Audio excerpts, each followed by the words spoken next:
जम्मू कश्मीर के डोडा में धमाके से हड़कंप मच गया है। पुलिस ने 2 लोगों को हिरासत में लिया। मस्जिद के पास मोहल्ले में धमाका हुआ। धमाके में विस्फोटक के इस्तेमाल का शक जाहिर किया जा रहा है। धमाके की वजह का इंकिशाफ नहीं हुआ है। इलाके में सिक्योरिटी निजाम को पुख्ता कर दिया गया है। धमाके के बाद सिक्योरिटी एजेंसियां अलर्ट हैं। तो धमाके से पूरा इलाका दहल गया है। मस्जिद के पास ये धमाका हुआ है। फिलहाल यहां पर तफ्तीश जारी है कि आखिर ये धमाका कैसे हुआ, किसने किया।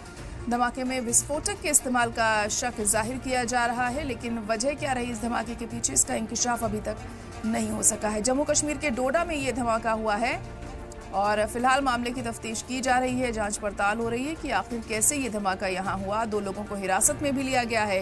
क्या ये कोई दहशतगर्दाना हरकत थी या फिर किसी और वजह से ये धमाका यहाँ पर हुआ, इसको लेकर लगातार पुलिस जांच कर रही है। तो जम्मू कश्मीर के डोडा में धमाके से हड़कंप मच गया है।